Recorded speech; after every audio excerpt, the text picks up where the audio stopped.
Bonsoir à tous. Je m'appelle Sonia et je suis très impressionnée là tout de suite. Je suis venue vous parler de quelque chose de très évident, mais qui me tient à cœur et que j'ai envie de rappeler. Il vous est peut-être déjà arrivé comme moi, un moment dans une soirée, dans une conversation où vous dites « Waouh, tout est lié ». Et bien moi, cette petite pensée me revient de plus en plus souvent. Et surtout depuis qu'il m'est arrivé un truc de fou. C'était il y a quelques années, au large de Saint-Paul, en pleine mer, dans le Grand Bleu. Et j'ai eu la chance de pouvoir nager avec une baleine et son baleineau. Dans le Grand Bleu, on voyait limite pas plus loin que les palmes. Et là, tout d'un coup, il y a cette petite silhouette qui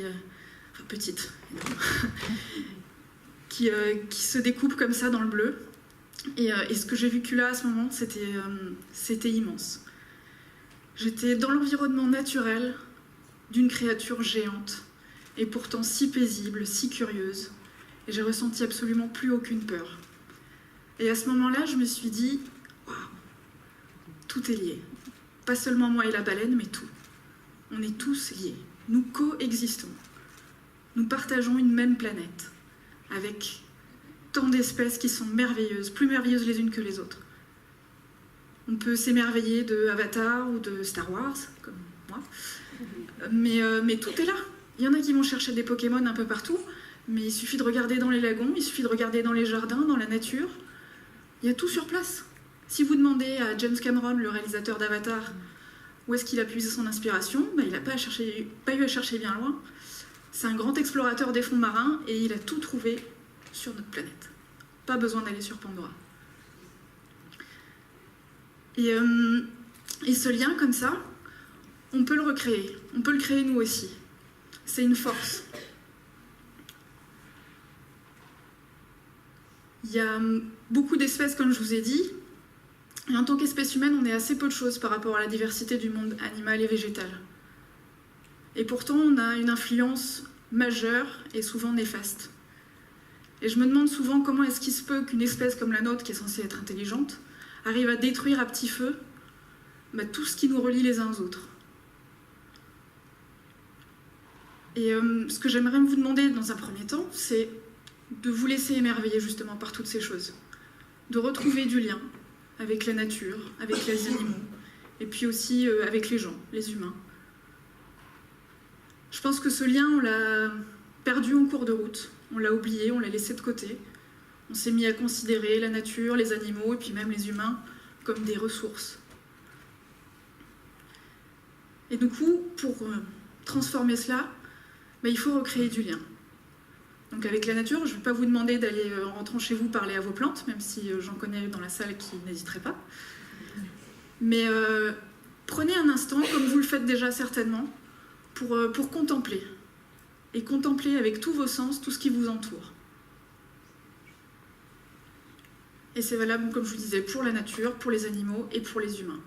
Si déjà on arrivait à recréer du lien au sein de notre espèce humaine, je pense que ça changerait pas mal de choses. Et il y a du boulot parce qu'on est 7,43 milliards d'êtres humains sur Terre. 7,43 milliards. C'est taré. Moi, ça me fascine. Et ces 7,43 milliards d'êtres humains, ils sont tous liés. Tous. Il y a une amie qui m'a parlé d'un petit exercice à faire, c'est de dire merci. Prenez un objet chez vous et vous essayez de dire merci à toutes les personnes qui ont fait que cet objet existe et est en votre possession. Avec ce seul fil d'idées, si vous remontez, vous pouvez faire le tour du monde. Ça aussi, c'est taré. Et pour créer du lien, il suffit parfois que d'une seule personne. Je pourrais vous en citer plein, Gandhi, Pierre Rabhi, tous les colibris qui existent à travers le monde. Et il y a un exemple qui me revient plus précisément en tête, c'est celui de Bea Johnson. C'est une simple citoyenne américaine qui s'est mise à changer son mode de vie et qui a décidé de partager, en écrivant un livre, son expérience. Son expérience, c'est sur le zéro déchet. Au fil des années, elle s'est mise à réduire, pièce par pièce, tous les déchets qu'elle pouvait produire chez elle. Et elle est arrivée, arrivée à un point où, en un an, la totalité de ses déchets ménagers, quand nous, on accumule plein et plein de poubelles, elle, ses déchets ménagers tiennent dans un tout petit bocal. Là encore, c'est fou. Et j'ai lu ce bouquin-là, au même moment où je travaillais avec une association sur une action autour de la gestion des déchets. Dans cette association, j'ai rencontré un des membres qui m'a parlé d'une autre association qui s'intéressait justement à tout ce qui était développement durable. J'ai participé à un festival sur les alternatives et j'ai rencontré une jeune dame qui venait tout juste d'ouvrir la première boutique de vrac à La Réunion. Et ben voilà, toutes les clés pour arriver aujourd'hui au zéro déchet, on les a maintenant. Moi, j'en suis pas encore arrivée là, mais voilà, ce lien qui a été créé par cette simple mère de famille aux États-Unis qui a décidé juste de témoigner, il est arrivé jusqu'à moi, en passant par une infinie quantité de personnes tout au long du parcours. Les gens à la télé, les gens de l'association, de l'autre association, cette dame qui a ouvert sa boutique. Et tout est lié.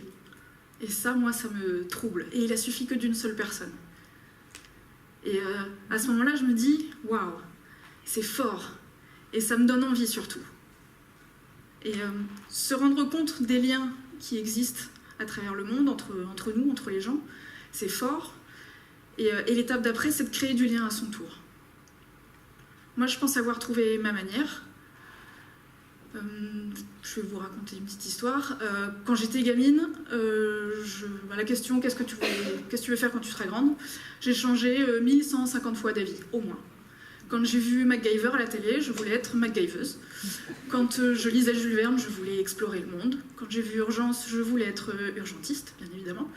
Et quand j'ai vu Superman, je voulais être Lois Lane, pour épouser Superman. Et aujourd'hui, j'ai toujours du mal à me demander ce que je veux faire.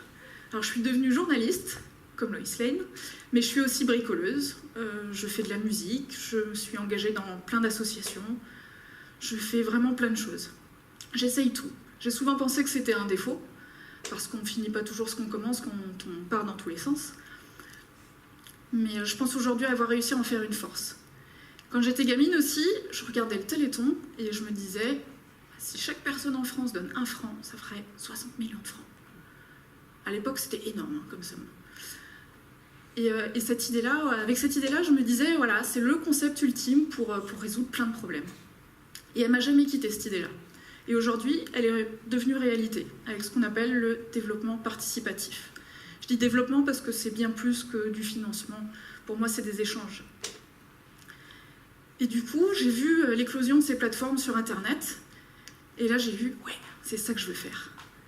Et j'ai créé ma plateforme pour La Réunion, pour commencer à tisser des liens autour de moi.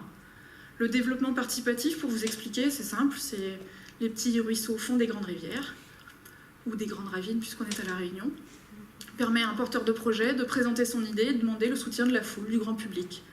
Chacun peut donner un petit peu, et un petit peu plus un petit peu, ça fait un gros peu. Et du coup, avec cette plateforme, j'ai réussi à créer quelque chose en utilisant mon idéal de gamine, et en trouvant aussi le moyen de faire de ce côté dispersé une force, puisqu'avec cette plateforme, je peux travailler avec des artistes, des peintres, des sculpteurs, tout. Je peux travailler avec des associations, avec des entrepreneurs, avec des gens qui œuvrent pour le développement durable, pour la culture. Et voilà, j'ai trouvé mon truc, juste en essayant de créer du lien à mon tour.